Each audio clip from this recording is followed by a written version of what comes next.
Hello students, good morning. कैसे हो? देखिए, ऑनलाइन क्लास में हमारा ये जो टॉपिक चल रहा है ये चैप्टर नंबर 8, इसी को हम आगे बढ़ा रहे हैं और इस चैप्टर का नाम है पादपों में खनिज पोषण। पादपों में खनिज पोषण, इस चैप्टर के अंतर्गत हमने पादपों में खनिजों की क्या उपयोगिता है, अर्थात पादप इन खनिज पदार्थों का किन किन क्रियाओं में उपयोग करते हैं। इसके अलावा हमने ये जो खनिज तत्व होते हैं, ये खनिज तत्व मात्रा के आधार पर दो प्रकार या दो श्रेणियों में हमने बांटे थे। एक तो ऐसे तत्व जिनकी मात्रा पादपों में अधिक होती है, उनको हम बृहद मात्रिक पोषक तत्व कहते हैं, और दूसरे वे तत्व जिनकी मात्रा बहुत ही कम, या यूं कहें कि पादप के 1 ग्राम शुष्क भार में 1 मिलीग्राम से भी कम होती हैं, उनको हम सूक्ष्म मात्रिक पोषक तत्व कहते हैं। देखिए, इस बारे में हम पहले भी बात कर चुके हैं कि इस तरह के अनिवार्य पोषक तत्व जो होते हैं, अनिवार्य खनिज पोषक तत्व, ये कुल 17 तत्व होते हैं। इनमें से बृहद मात्रिक जो है, बृहद मात्रिक पोषक तत्व, इनकी संख्या 9 होती है, और सूक्ष्म मात्रिक पोषक तत्व, इनकी संख्या 8 होती है। और ये बृहद मात्रिक पोषक तत्व जो हैं, ये हैं carbon, hydrogen, oxygen, nitrogen, phosphorus, potassium, calcium, magnesium और सल्फर। ये जो तत्व हैं ये बृहद मात्रिक तत्व हैं, जो कि 9 हैं। 1 2 3 4 5 6 7 8 और 9। दूसरे होते हैं सूक्ष्म मात्रिक तत्व, इनकी संख्या जो है वो 8 है। इनमें फेरस यानी आयरन, इसके अलावा boron, copper, manganese, zinc, molybdenum, chlorine और निकेल, इनकी संख्या 8 होती है। 1 2 3 4 5 6 7 8 टोटल सूक्ष्म मात्रिक और बृहद मात्रिक तत्व मिलाकर के 17 अनिवार्य तत्व होते हैं। और इन अनिवार्य तत्वों की अपनी अपनी पादपों में विशेष भूमिका होती है, अर्थात इनका पादपों के अंदर विभिन्न पदार्थों के निर्माण में, विभिन्न एंजाइमों के सक्रियण में विशेष योगदान होता है। और अगर इन तत्वों की कमी हो जाती है तो पादपों के अंदर विभिन्न प्रकार के अभाव रोग पैदा हो जाते हैं। ठीक है, इस तरह की बातें यानी अभाव रोग कौन कौन से हो जाते हैं ये हम पहले पढ़ चुके हैं।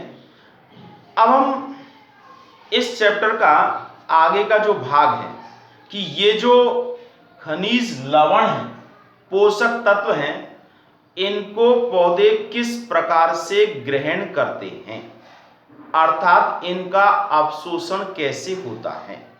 तो यहां हम बात करेंगे अवशोषण की क्रिया विधि के बारे में, जो कि बहुत ही महत्वपूर्ण है और बोर्ड की परीक्षा में अक्सर ये जो है पूछी जाती है कि भाई खनिज लवणों के अवशोषण की क्रिया विधि कितने प्रकार की होती है, और किसी भी एक प्रकार को प्रश्न के रूप में पूछ लिया जाता है। तो यहां हम खनिज लवणों के अवशोषण की क्रिया विधि। ये आज का हमारा टॉपिक है,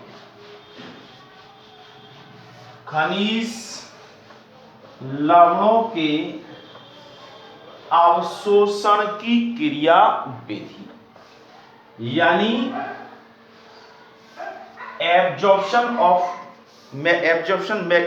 mechanism of absorption of minerals salt। खनिज लवणों के अवशोषण की क्रिया विधि, मैकेनिज्म। खनिज लवणों के अवशोषण की क्रिया विधि, ये हमारा टॉपिक है। देखिए, पहले वैज्ञानिकों का ऐसा मानना था कि ये खनिज लवण जो होते हैं ये मृदा से जल के साथ ही अवशोषित हो जाते हैं। जिस तरीके से मृदा से जल जड़ों के द्वारा अवशोषित हो जाता है, उसी प्रकार से खनिज लवण भी उन्हीं के साथ साथ अवशोषित हो जाते हैं। लेकिन बाद में जब विभिन्न वैज्ञानिकों के द्वारा इस तरह के अवशोषण की क्रिया विधियों को देखा गया, उन पर प्रयोग किए गए, तो पाया गया कि ये दोनों क्रियाएं अलग अलग होती हैं। अर्थात जल अवशोषण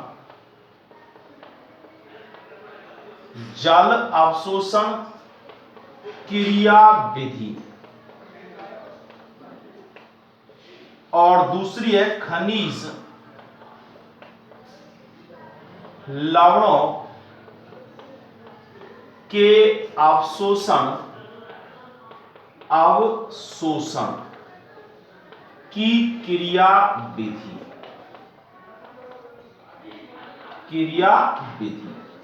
अर्थात पहले के वैज्ञानिक जो थे वो ये मानते थे कि ये और ये, यानी जल अवशोषण की क्रिया विधि और खनिज लवणों के अवशोषण की क्रिया विधि, ये दोनों एक जैसी हैं, यानी एक ही हैं, एक साथ दोनों कार्य होता है। लेकिन ये दोनों क्रिया विधियां एक दूसरे से अलग होती हैं। ये बाद में वैज्ञानिकों के द्वारा किए गए प्रयोगों के आधार पर स्पष्ट हुआ है। तो यहां ध्यान रखिए, जल का अवशोषण की क्रिया विधि अलग होगी और खनिज लवणों के अवशोषण की क्रिया विधि जो है वो अलग होती है। तो अब हम जल अवशोषण की क्रिया विधि का अध्ययन हम पहले कर चुके हैं, इससे पहले वाले चैप्टर में। इसमें हम करेंगे खनिज लवणों के अवशोषण की क्रिया विधि का अध्ययन। ठीक है, ये जो खनिज लवणों के अवशोषण की जो क्रिया विधि है, ये विधि भी दो प्रकार से होती है। अर्थात खनिज लवणों के अवशोषण की क्रिया विधि को हम दो भागों में बांट करके अध्ययन करते हैं। ठीक है, अर्थात एक और दूसरी बात और एक ध्यान रखिएगा। देखिए, जल अवशोषण का जो कार्य है ये जड़ों के मूल रोम क्षेत्र के द्वारा किया जाता है, लेकिन खनिज लवणों के अवशोषण का जो कार्य है ये जड़ों का जो शीर्ष वाला भाग है, जहां विभजोतक क्षेत्र होता है और दीर्घीकरण क्षेत्र होता है, उन क्षेत्रों के द्वारा खनिज लवणों का अवशोषण होता है। ठीक है, तो जल अवशोषण तो होता है किस क्षेत्र के द्वारा? मूल रोम क्षेत्र के द्वारा।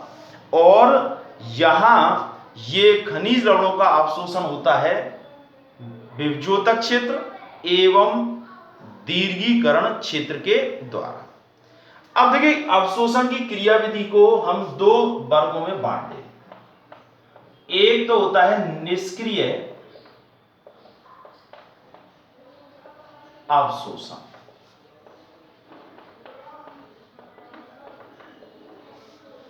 निष्क्रिय अवशोषण जिसको आप कह सकते हैं पैसिव एब्जॉर्प्शन। और दूसरा है सक्रिय अवशोषण। एक हो गया निष्क्रिय और दूसरा है सक्रिय अवशोषण। सक्रिय मतलब active absorption, passive absorption and active absorption. अब देखिए निष्क्रिय अवशोषण और सक्रिय अवशोषण में क्या अंतर है। निष्क्रिय अवशोषण का मतलब होता है कि इस प्रकार के अवशोषण में किसी भी प्रकार की उपापचयी ऊर्जा खर्च नहीं होती है। किसी भी प्रकार की ऊर्जा जो है वो इस क्रिया में उपयोग में नहीं आती है, तो इसे तो कहते हैं निष्क्रिय अवशोषण। और दूसरा जो है जिसमें ऊर्जा खर्च होती है वो कहलाता है सक्रिय अवशोषण। तो यहां हम एक एक करके पढ़ेंगे। तो सबसे पहले हम बात कर रहे हैं निष्क्रिय खनिज अवशोषण। देखिए निष्क्रिय खनिज अवशोषण में सबसे पहले तो एक बात और स्पष्ट कर लीजिएगा कि खनिजों का या खनिज लवणों का जो अवशोषण होता है ये आयनिक अवस्था में होता है। आयनिक अवस्था में, यानी ये खनिज लवण जो होते हैं धनायन के रूप में या ऋणायन के रूप में अवशोषित होते हैं, आयनिक अवस्था में अवशोषित होते हैं। ठीक है। अब देखिए निष्क्रिय अवशोषण नाम से क्लियर है कि इस प्रकार के खनिज लवणों के अवशोषण में किसी भी प्रकार की ऊर्जा खर्च नहीं होती है और खनिज लवण जो है वो आयन सांद्रता या यूं कह सकते हैं विद्युत रासायनिक विभव प्रवणता के आधार पर होती है। अर्थात जिधर कम खनिज लवण होते हैं उधर की ओर अधिक खनिज लवण क्षेत्र से लवण या आयन गति करते हैं। अर्थात इस बात को हम इस प्रकार कह सकते हैं कि खनिज आयन उनके विद्युत रासायनिक विभव प्रवणता की ओर गति करते हैं, यानी जिधर कम है उधर की ओर गति करते हैं। किधर से? जिधर इनकी मात्रा ज्यादा होती है। तो ये इसमें एक तो देखिए ऊर्जा खर्च नहीं होती है, ऊर्जा का उपयोग नहीं,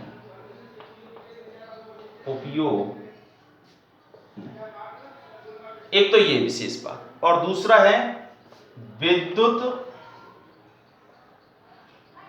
रासायनिक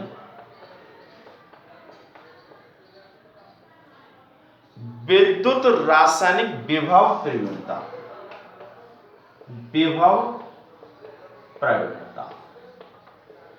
की ओर होती है या प्रवणता के आधार पर होती है, प्रवणता के आधार पर। देखिए ये शब्द थोड़ा नया है, इसका मतलब ये होता है कि जिधर खनिज लवण ज्यादा होते हैं उधर की ओर गति करते हैं जहां इन खनिज लवणों की सांद्रता कम होती है, अधिक से कम की ओर। ठीक है। अब देखिए ये एक प्रकार से ऐसी क्रिया है जिसमें किसी भी प्रकार का कोई चेंजेस नहीं होता, ऊर्जा खर्च नहीं होती। तो ये एक भौतिक विधि है, भौतिक विधि है। ठीक है। तो ये निष्क्रिय जल अवशोषण की जो क्रिया है, इस क्रिया विधि के समर्थन में कई वैज्ञानिकों के द्वारा अपने अपने सिद्धांतों को प्रस्तुत किया गया है, क्योंकि किसी एक ही क्रिया विधि के द्वारा इस तरह के अवशोषण को नहीं समझाया जा सकता है। तो इसको अलग अलग वैज्ञानिकों के द्वारा इसको प्रस्तुत किया गया है। अब देखिए इनमें सबसे पहला, देखिए इस चीज को आप इसमें निष्क्रिय अवशोषण, ऊर्जा का उपयोग नहीं होता है, विद्युत रासायनिक विभव प्रवणता के आधार पर होता है, ये एक भौतिक विधि है। अर्थात इस तरह की विधि सामान्य रूप से खनिज लवणों के अवशोषण में देखी जाती है। अब देखिए इसके समर्थन में, यानी इस प्रकार की जो विधि है उस विधि के द्वारा किस तरह से खनिज लवणों का अवशोषण होता है, इसके समर्थन में, यानी कह सकते हैं कि इसको एक प्रकार से स्पष्ट करने के लिए सिद्धांत दिए गए हैं। सबसे पहला है संहति प्रवाह सिद्धांत।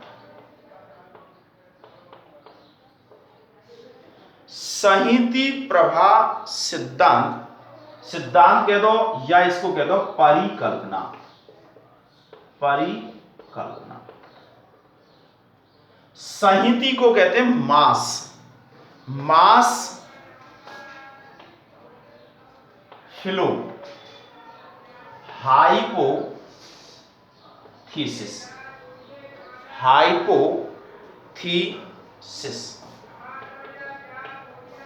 मास फ्लो हाइपोथीसिस अर्थात संहति प्रवाह सिद्धांत। अब देखिए इसमें क्या कहा गया है, ध्यान पूर्वक सुनना, कि पादपों में जब बाष्पोत्सर्जन की क्रिया होती है तो उस समय एक तनाव पैदा होता है जिसका नाम है बाष्पोत्सर्जन तनाव।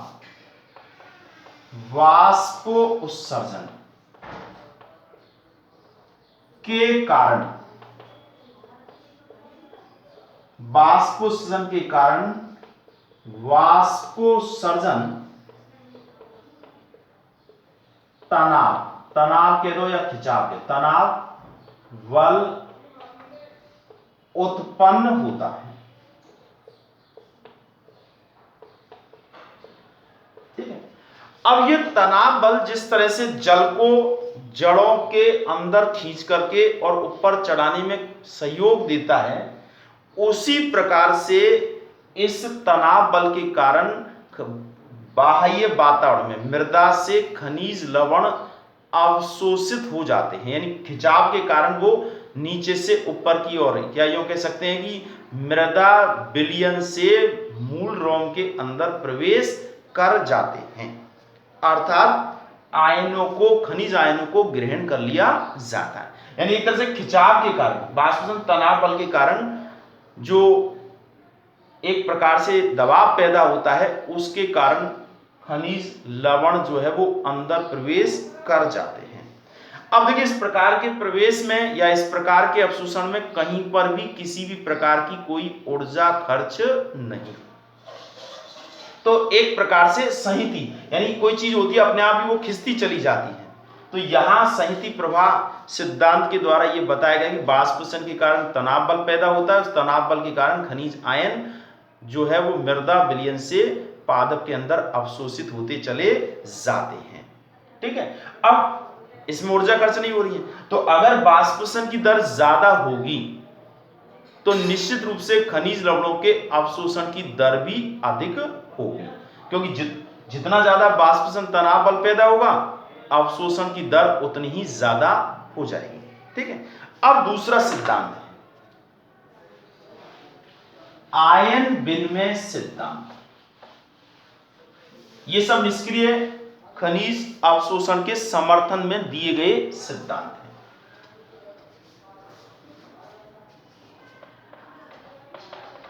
आयन विनिमय सिद्धांत।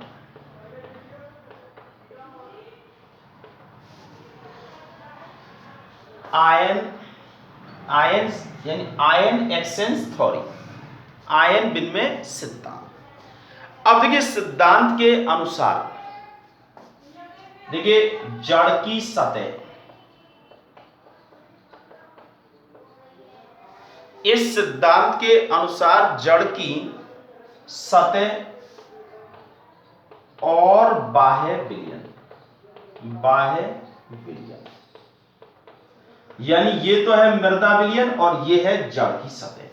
ठीक है, यहां आपस में आयनों का विनिमय होता है, अर्थात धनायन जड़ की सतह से बाहर जाते हैं तो बाह्य विलयन से दूसरा कोई धनायन जड़ के अंदर प्रवेश कर जाता है, अर्थात धनायन के बदले धनायन और ऋणायन के बदले ऋणायन। यानी अगर मान लीजिए कोई एक धनायन है तो ये इधर जाता है, तो दूसरा कोई धनायन जो है ये इसके अंदर प्रवेश कर जाएगा। ठीक है, तो इस प्रकार में यहां ये जो सिद्धांत है इसमें आयन विनिमय कर रहे हैं, धनायन के बदले धनायन और ऋणायन के बदले। मान लीजिए कोई धनायन जड़ के अंदर से बाह्य विलयन में जा रहा है, तो बदले में दूसरा धनायन बाहर से जड़ के अंदर प्रवेश कर रहा है। इसी प्रकार से ऋणायन अगर जा रहा है तो ऋणायन के बदले दूसरा ऋणायन आ रहा है। जैसे मान लीजिएगा हाइड्रोजन आयन बाहर निकल रहा है, तो बदले में पोटेशियम आयन अंदर ग्रहण कर लिया जाता है। तो ये एक प्रकार से ये भी एक निष्क्रिय अवशोषण की क्रिया विधि है। इसमें धनायन जड़ की सतह पर अवशोषित होते चले जाते हैं और कोशिका के अंदर इस प्रकार से निष्क्रिय रूप में एक प्रकार से विसरण हो जाता है। तो यहां समझिए बाह्य वातावरण और जड़, बाह्य वातावरण से अंदर प्रवेश करता है धनायन, तो बदले में अंदर से बाहर निकल जाता है। धनायन के बदले धनायन और ऋणायन के बदले ऋणायन, अर्थात आयनों का विनिमय होता है। और ये विसरण क्रिया से होता है, अधिक सांद्रता से कम सांद्रता, कम से, और इसमें किसी भी प्रकार की कोई ऊर्जा खर्च नहीं होती है। तो ये कहलाता है आयन विनिमय सिद्धांत। ठीक है, धनायन के बदले धनायन और ऋणायन के बदले ऋणायन। तीसरा जो सिद्धांत है ये इसी से जुड़ा हुआ है, थोड़ा सा इसमें चेंज किया है, और उसका नाम है डॉनन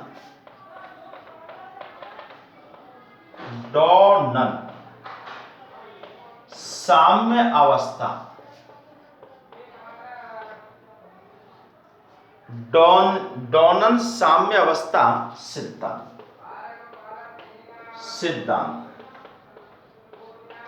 देखिए डॉनन साम्य अवस्था सिद्धांत जो है इसको एक वैज्ञानिक थे डॉनन 1927 के द्वारा इसको प्रस्तुत किया गया था। तो इन्होंने इसमें अपना नाम जोड़ दिया और इसका नाम बन गया डॉनन साम्य अवस्था सिद्धांत। अब इस सिद्धांत में क्या है, देखिए ये आयन विनिमय सिद्धांत से ही जुड़ा हुआ है, पर इसमें यह कहा गया है कि पादपों के अंदर, जैसे ये तो अंदर यानी पादप में, और ये है मृदा विलयन में। ठीक है, अब इसमें क्या होता है कि मान लीजिए धनायन है, धनायन इधर जा रहा है, कहां पर, मृदा विलयन में। तो ऋणायन जो है, ऋणायन ये मृदा विलयन से कहां जाएगा, पादप में आ जाता है। यानी साम्य अवस्था बनी रहती है। अगर धनायन कम पड़ा है तो ऋणायन आ जाएगा। तो यानी एक प्रकार से क्या बन जाएगी, साम्य अवस्था बन जाएगी और स्थिर स्थिति बनी रहती है। लेकिन पादप में कुछ ऐसे आयन होते हैं, स्थिर आयन। अब ये स्थिर आयन जो होते हैं ये बाहर जा नहीं पाते हैं, अर्थात पादप से मृदा विलयन में यानी बाहर नहीं जाते हैं। तो ऐसी स्थिति में ये स्थिर आयन है, क्योंकि ये कोशिका झिल्ली जो होती है वो इन आयनों के लिए पारगम नहीं होती है। तो ऐसी स्थिति में यहां से मान लीजिए कोई ऋणायन है, ऋणायन ये स्थिर आयन है, तो इसको साम्य अवस्था करने के लिए यहां धनायन जो है, धनायन ये इसमें प्रवेश कर जाएगा, पादप में प्रवेश कर जाएगा। और पादप में प्रवेश कर जाएगा तो एक तरह से ये सिद्धांत इस बात को, कई बार क्या होता है कुछ विशेष आयन पादप के अंदर बहुत ज्यादा मात्रा में संचित रहते हैं, तो वो इसीलिए संचित रहते हैं, क्यों, क्योंकि जो आयन स्थिर आयन होते हैं वो गति तो कर नहीं पाते, तो उनको संतुलित करने के लिए एक प्रकार से धनायन को क्या किया जाता है, अवशोषित किया जाता है। ठीक है, तो ये कोशिका झिल्ली के अंदर और बाहर ऋणायन और धनायन दोनों ही प्रवेश कर सकते हैं, लेकिन कुछ ऐसे होते हैं जो बाहर नहीं जा सकते हैं, स्थिर आयन कहलाते हैं। तो बाहर नहीं जा सकते हैं तो उनको संतुलित करने के लिए बाहर से दूसरे आयन अंदर प्रवेश कर जाते हैं। समझे? इसका मतलब ये हुआ कि जैसे मान लीजिए कोई ऋणायन है और वो स्थिर अवस्था में है और वो कोशिका से बाहर नहीं जा पा रहे हैं, ठीक है, तो अब ऐसी स्थिति में क्या होगा कि धनायन जो है वो कोशिका के अंदर आते चले जाते हैं, जिससे कि एक प्रकार से साम्य अवस्था पैदा हो जाती है। धनायन ऋणायन क्या हो जाते हैं? बराबर हो जाते हैं, ठीक है। इसीलिए कुछ तत्व जो है वो पादपों की कोशिकाओं में एकत्रित अवस्था में पाए जाते हैं। तो वो एकत्रित अवस्था में इसीलिए पाए जाते हैं क्योंकि वहां क्या है? साम्य अवस्था को करने के लिए। एक बार फिर सुन लीजिएगा कि पादपों में कोशिका झिल्ली और मृदा विलयन, इनमें धनायन के बदले ऋणायन, ऋणायन के बदले धनायन चलता रहता है, ठीक है। लेकिन कुछ ऐसे आयन होते हैं जो जा नहीं पाते हैं, तो उनकी पूर्ति करने के लिए दूसरे जो धनायन है या दूसरे जो आवेशित आयन है वो लगातार अवशोषित होते चले जाते हैं, जिससे कि अंदर का वातावरण क्या हो जाता है? साम्य अवस्था में आ जाता है।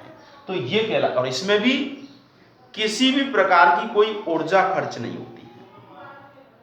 क्यों? क्योंकि वो अपने आप ही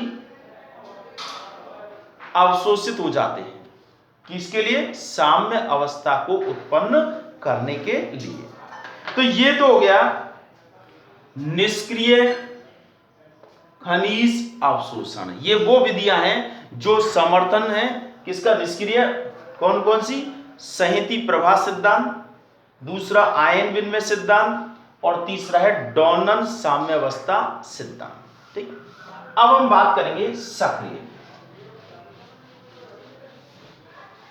सक्रिय जो होती है ये क्रियाविधि, इसमें उपापचयी ऊर्जा खर्च होती है। उपापचयी ऊर्जा का मतलब होता है कि जो जड़ों के अंदर उपापचय क्रियाएं होती है उसमें जो एटीपी के रूप में ऊर्जा बनती है उस ऊर्जा का उपयोग किया जाता है। और ये एक प्रकार से वैद्युत रासायनिक सांद्रता प्रवणता के अनुसार या आधार पर नहीं होती है। क्यों? क्योंकि इसमें तो ऊर्जा खर्च हो रही है। हो सकता है कि कम सांद्रता से भी अधिक सांद्रता की ओर अवशोषण हो सके। तो दूसरा है सक्रिय खनिज, सक्रिय खनिज अवशोषण। अवशोषण, सक्रिय खनिज अवशोषण। देखिए इसमें एक तो सबसे पहली बात तो उपापचयी ऊर्जा यानी एटीपी खर्च होती है, यानी उपापचयी ऊर्जा का इसमें उपयोग होता है। और दूसरा वैद्युत रासायनिक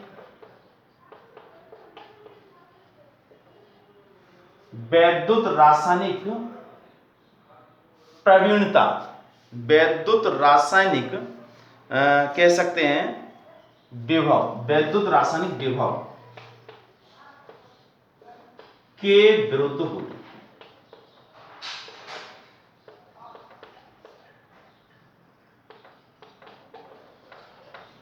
वैद्युत रासायनिक प्रवणता जो है उसके विरुद्ध हो रही है। विरुद्ध का मतलब हो रहा है यहां उल्टी हो रही है, एक प्रकार से जैसे कम सांद्रता से अधिक सांद्रता की ओर होती है। अब देखिए ये सक्रिय खनिज अवशोषण जो है इसके समर्थक जो वैज्ञानिक हैं इन्होंने भी अपने अपने सिद्धांत प्रस्तुत किए हैं जिससे कि ये स्पष्ट हो सके कि ये जो क्रिया है वो सक्रिय होती है, ठीक है। तो यहां सक्रिय अवशोषण के समर्थक जो है उन समर्थकों में कई सिद्धांत दिए हैं। उनमें सबसे पहला सिद्धांत है वाहक संकल्पना। वाहक मतलब कैरियर। लेकिन सबसे ज्यादा इंपॉर्टेंट ये क्योंकि इसी के द्वारा आधुनिक वैज्ञानिक जो है खनिज लवणों के अवशोषण की क्रियाविधि को व्यक्त करते हैं। वाहक संकल्पना, देखिए वाहक संकल्पना के अनुसार क्या होता है कि जैसे ये कोशिका झिल्ली है, ये कोशिका झिल्ली,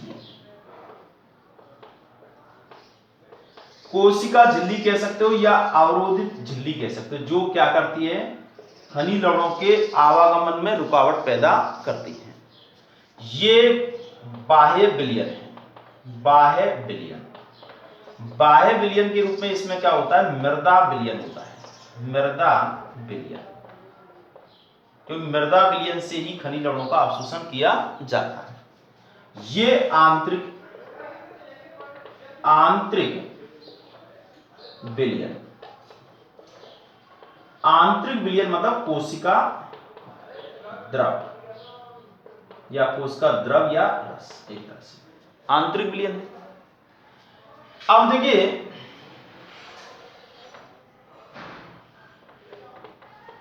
द्रव या रस,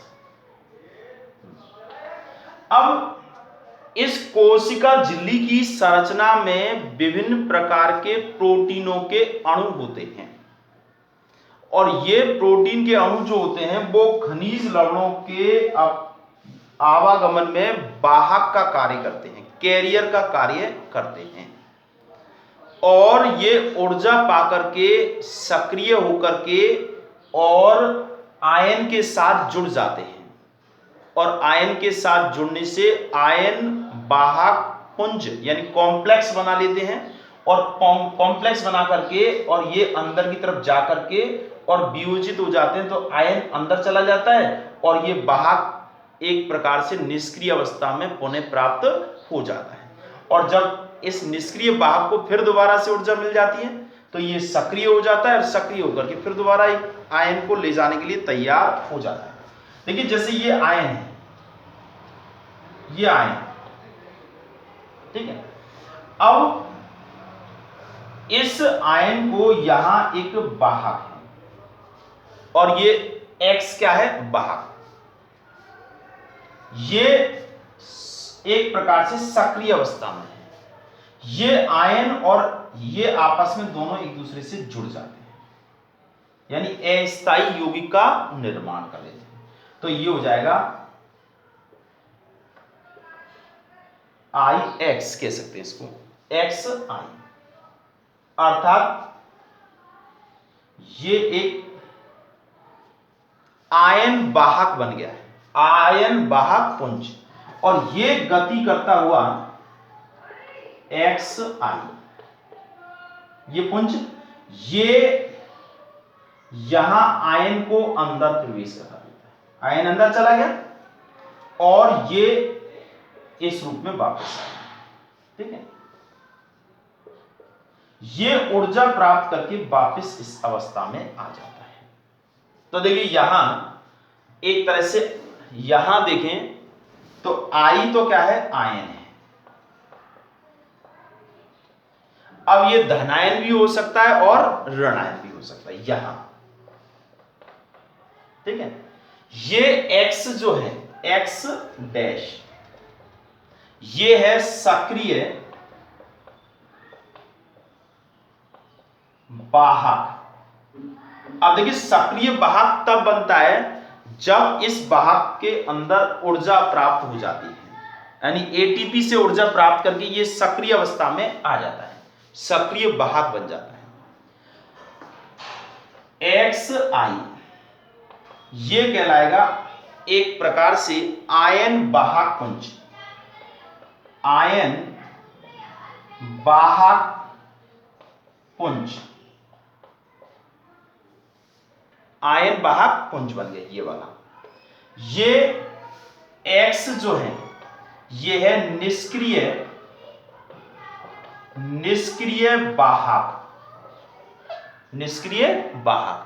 तो देखिए यहां ये जो आयन है ये इस कोशिका झिल्ली के अंदर गति नहीं कर पा रहा था, लेकिन ये इस वाहक के सहयोग से और ये अंदर प्रवेश कर जाता है, लेकिन यहां इसमें क्या होती है ऊर्जा खर्च होती है ऊर्जा खर्च किसके लिए होती है? इस निष्क्रिय वाहक को सक्रिय वाहक को के रूप में परिवर्तित करने के लिए। देखिए इसे हम यूं लिख सकते हैं, इसे ये जो क्रिया है ये नंबर एक, सबसे पहले वाहक, ये वाहक X, वाहक ने क्रिया की एटीपी से, एटीपी, तो ये सक्रिय वाहक बन गया, सक्रिय वाहक। अब इसमें ऊर्जा चली गई तो ये एडीपी के रूप में परिवर्तित हो गया, ठीक है। अब दूसरा सक्रिय वाहक जो कि ऊर्जा प्राप्त कर चुका है, ये आयन से मिलता है और दोनों से मिलकर के बन जाता है आयन वाहक पुंज, पुंज मतलब कॉम्प्लेक्स, अस्थायी यौगिक बन गया। तीसरी कंडीशन में आयन वाहक पुंज ये टूट जाता है और आयन अलग हो जाता है, प्लस निष्क्रिय वाहक, अर्थात ये निष्क्रिय जो वाहक है ये पुनः दूसरे आयनों को अंदर प्रवेश करने के लिए तैयार हो जाता है। तो इस तरह से कई प्रकार के वाहक होते हैं और ये धनायन के लिए अलग होते हैं और ऋणायन के लिए अलग होते हैं। तो इन वाहकों की मदद से और ऊर्जा का उपयोग करके आयन अंदर प्रवेश कर जाते हैं, यानी आयनों का अवशोषण हो जाता है, ठीक है। तो ये कहलाती है वाहक संकल्पना, जो विशेष रूप से इसी संकल्पना के आधार पर आयनों के अवशोषण की क्रियाविधि को बताया जाता है, ठीक है। तो ये पहला सिद्धांत आयन वाहक सिद्धांत, वाहक संकल्पना, ठीक है, चित्र के द्वारा समझ में आई गई होगी। अब हम इसमें दूसरा सिद्धांत जो है,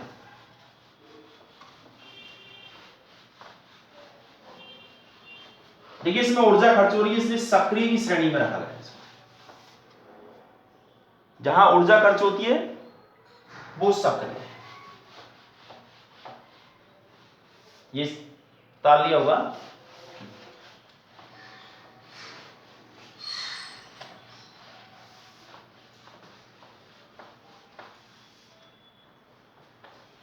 अब इसके बाद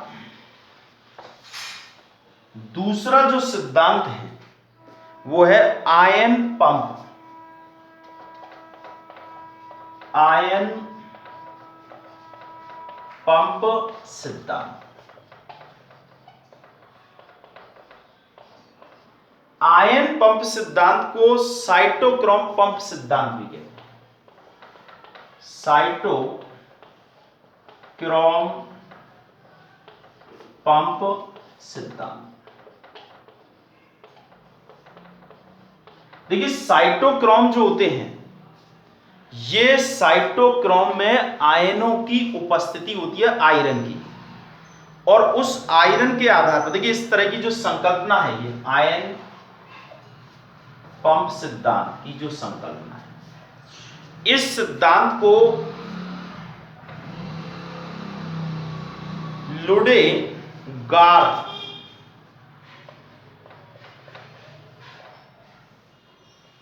ये वैज्ञानिक का नाम है, लुडेगार्थ, एवं एक दूसरे वैज्ञानिक है बर्स्ट्रॉम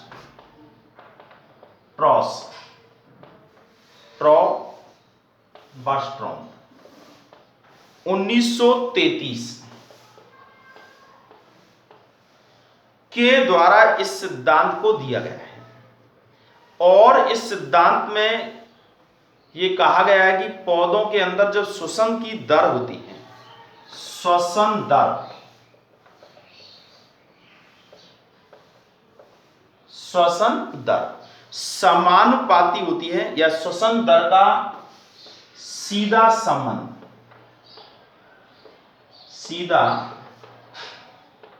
संबंध ऋणायनों के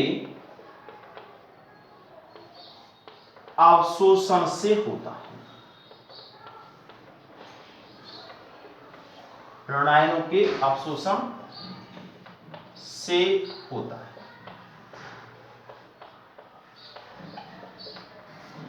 अर्थात ऋणायन और धनायन दोनों के अवशोषण की जो प्रक्रिया है ये अलग अलग होती है। धनायन अलग तरीके से अवशोषित होते हैं और ऋणायन अलग अलग तरीके से अवरोधित। देखिए जैसे ये अवरोधित झिल्ली है, अवरोधक झिल्ली,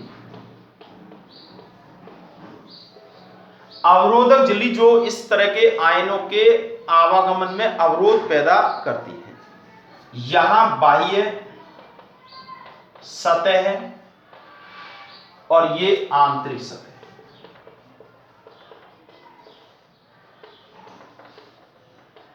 बाह्य सतह और आंतरिक सतह। अब देखिए इसमें होता क्या है कि जैसे ऋणायन है, ऋण आयन,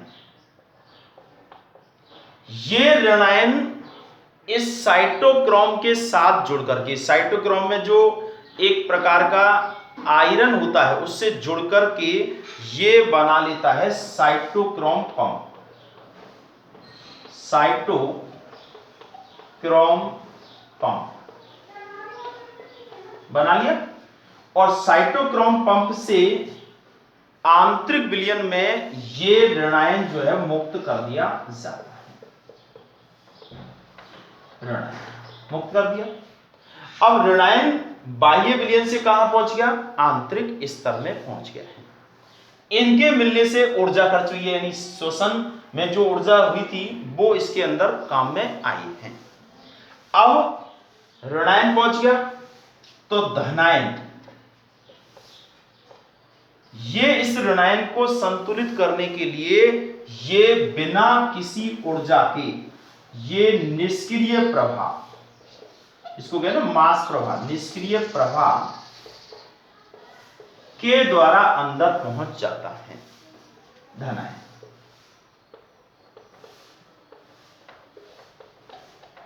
यानी एक तरह से इस पूरी प्रक्रिया में साइटोक्रोम पंप के रूप में ऋणायन धनायन से जुड़ करके अंदर प्रवेश कर जाते हैं और फिर धनायन अपने आप ही बिना किसी ऊर्जा के अंदर प्रवेश कर जाते हैं। तो एक प्रकार से ऋणायन के अवशोषण की क्रियाविधि अलग है, अर्थात सक्रिय क्रियाविधि है साइटोक्रोम पंप के रूप में, और धनायन के अवशोषण की जो प्रक्रिया है वो अलग है, यानी वो निष्क्रिय क्रियाविधि के द्वारा होती है।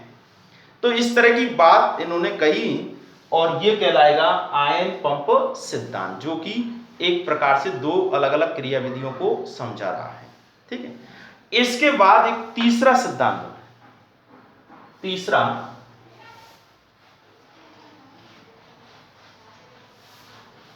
और उस तीसरे सिद्धांत को भी आधुनिक वैज्ञानिकों के द्वारा प्रस्तुत किया गया है, लेकिन सबसे ज्यादा जो महत्वपूर्ण माना जाता है वो वाहक संकल्पना को माना जाता है, क्योंकि इनके अंदर कई प्रकार के अपवाद हैं और वो है वैद्युत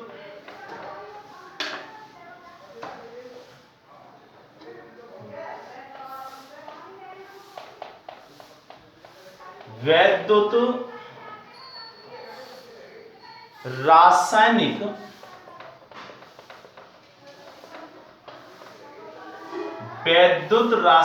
प्रवणता,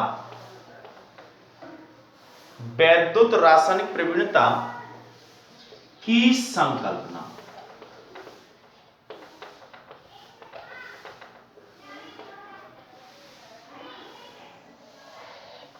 ठीक है, अब ये संकल्पना जो है वो पीटर माइकेल के द्वारा दी गई। पीटर माइकेल के द्वारा इसको 1968 में दिया गया है। 1968 में इस संकल्पना को प्रस्तुत किया गया है और इसके अनुसार क्या है कि ऋणायनों का स्थानांतरण, देखिए ऋणायनों का स्थानांतरण,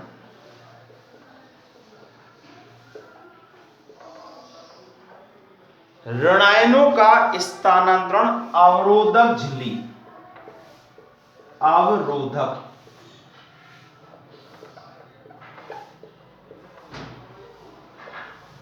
अवरोधक झिल्ली मतलब कोशिका झिल्ली की बाहरी सतह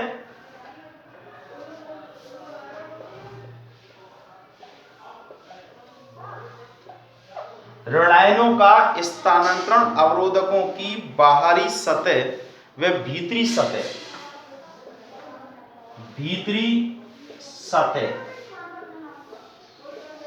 पर उत्पन्न, बाहरी सतह और भीतरी सतह पर उत्पन्न विद्युत रासायनिक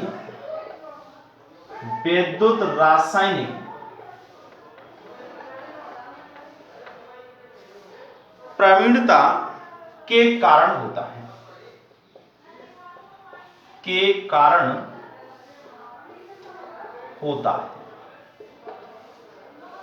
यानी विद्युत रासायनिक प्रवीणता के कारण क्या होता है कि जो आवेग हैं, यानी कह सकते हैं आवेश, उनसे एक विद्युत रासायनिक प्रवीणता पैदा होती है और उस आयनों का स्थान अवरोधक झिल्ली की बाहरी और भीतरी सतह पर उत्पन्न ये जो विद्युत रासायनिक प्रवीणता है उसके कारण ये होता है। तो इस तरह से इसमें क्या होती है कि इस क्रियाविधि में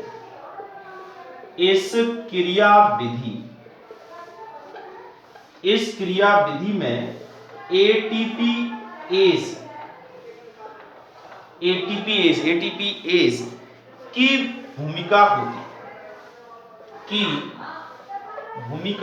होती है, यानी इसमें ये एटीपी के रूप में जो ऊर्जा है उसका विशेष रूप से उपयोग होता है। ठीक है, तो इस तरह से ये 3 सिद्धांत दिए गए हैं जिनमें ये कहा गया है कि ऊर्जा खर्च होती है और ऊर्जा के माध्यम से ही खनिज लवणों का अवशोषण होता है। ठीक है, अब हम बात करें यहां पर इन दोनों की तुलना करें कि 2 प्रकार की सिद्धांत दिए गए हैं, एक तो है निष्क्रिय और एक है सक्रिय। तो कई बार इन दोनों के बारे में पूछ लिया जाता है, निष्क्रिय और सक्रिय के बारे में। तो ये तो है निष्क्रिय अवशोषण और दूसरा है सक्रिय अवशोषण। अब देखिए इसमें अंतर क्या है। सबसे पहला अंतर तो ये कि इसमें ऊर्जा का व्यय नहीं होता है, व्यय नहीं होता है, ऊर्जा का उपयोग नहीं होता है। और इसमें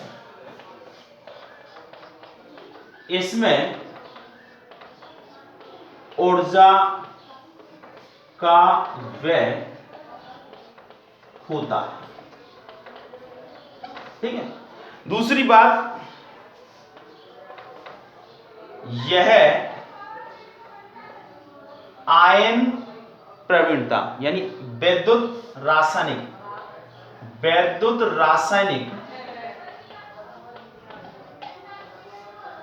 प्रवीणता के अनुसार होती है,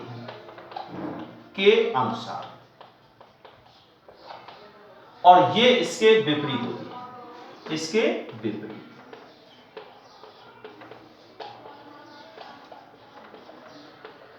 होती। अर्थात इसमें सांद्रता प्रवीणता का कोई मतलब नहीं होता है, ये कम सांद्रता से अधिक सांद्रता की ओर भी हो सकती हैं। तो इस तरह से ये एक दूसरे से अलग अलग हैं। निष्क्रिय के द्वारा भी होता है और सक्रिय खनिज लवणों के अवशोषण की क्रियाविधि भी होती है।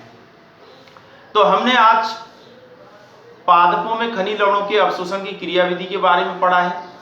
ये अवशोषण की जो क्रियाविधि है दो प्रकार से, निष्क्रिय, निष्क्रिय के भी हमने 3 सिद्धांत है, संहति प्रवाह सिद्धांत, आयन विनिमय सिद्धांत और डॉनन साम्य अवस्था सिद्धांत। इसी प्रकार से हमने निष्क्रिय के पढ़े हैं। एक है वाहक संकल्पना के अनुसार, जो कि सबसे ज्यादा पूछी जाती है, सबसे ज्यादा महत्वपूर्ण है। दूसरा है आयन पंप या साइटोक्रोम पंप संकल्पना के अनुसार, और तीसरा जो है वैद्युत रासायनिक प्रवणता के अनुसार ये अवशोषण की क्रियाविधि होती है। ठीक है, तो इस तरह से ये जो हमारा जो चैप्टर चल रहा था पादपों में खनिज लवणों के अवशोषण की क्रियाविधि पूरी हो गई, और इसी के साथ ये पाठ भी आपका पूरा हो गया है। ठीक है, तो इस तरह से अब हम अगले पाठ के बारे में पढ़ेंगे, जो कि हमारी इसी यूनिट का है, क्योंकि ये हमारी पहली यूनिट, ये कह सकते हैं प्लांट फिजियोलॉजी की पहली यूनिट है, और इसका नाम है एक प्रकार से पादप जल संबंध। इस तरह के जो चैप्टर चल रहे हैं इसमें हमने एक चैप्टर और शेष रहा है, ये यूनिट पूरी हो जाएगी। सबसे ज़्यादा नंबरों की है, 9 नंबर की है। ठीक है, तो अगला चैप्टर जो है वो एंजाइम से संबंधित है, तो हम जो अगला लेक्चर होगा वो हमारा एंजाइम वाले चैप्टर होगा। ठीक है, अब आप लोग होमवर्क आप करते रहिएगा, किसी भी प्रकार की कोई परेशानी हो तो आप पूछ सकते हैं। ठीक है, और रेगुलर पढ़िए, अच्छे मन से पढ़िए, स्वस्थ रहिए, घर में रहिए। ठीक है, ओके, आज के लिए इतना ही।